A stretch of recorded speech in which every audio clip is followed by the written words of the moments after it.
Gu hasieran orain dela 20 urte hasi ginen 15 urteko gaztekin lan egiten. 15 urtetik 18 urte arte.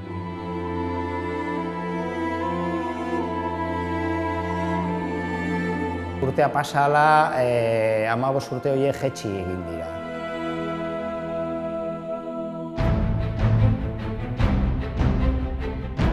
Nosotros hacemos una valoración desde 3 ópticas: clave de adolescencia, clave familiar y características personales de cada chico y cada chica. Lehenengo gaztentzako zuzendutako kontestu bat landu dugu, intimitatea, taldean oso lan sakona egiten dugu, eta gero klima bat. Hablamos de una etapa complicada, con dificultades, con muchos chavales que no aceptan, ¿no?, la intervención, pues por los motivos que sean. Gauza, hobeto sentitzeko, sentiarazteko gaien artean gaudela bakarrik. Entonces, bueno, pues al final tener un espacio menos estructurado, ¿no?, pues hace que, bueno, pues te puedas relacionar con ellos de una manera, pues digamos, más indirecta, ¿no? Momentu honetan 13 urteko gazteak nerabeak etortzen dira, eta, bueno, nolabait evoluzio eta aldaketa handia da. A nivel familiar, la familia en ocasiones está en el origen de los conflictos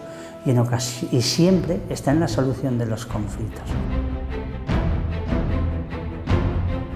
Hasiera batean, beraiek beti sentitzen dute nerabea daukala arazoa. La implicación de la familia es indispensable. Gure lehenengo gauza da gurasoak norberan lasai sentitzea, epaituak ez sentitzea, gero behaiekin aztertzeko pixka bat zein den familian egoera. Tanto de un poco de las dificultades que puedan ser más emergentes, ¿no?, pero también echamos un poquito la vista atrás. Egiten duten lana oso positiboa da, zen behaiek ere bai ulertu dezakete dagoen egoera ze ondorioak eduki dezaken nerabeengan.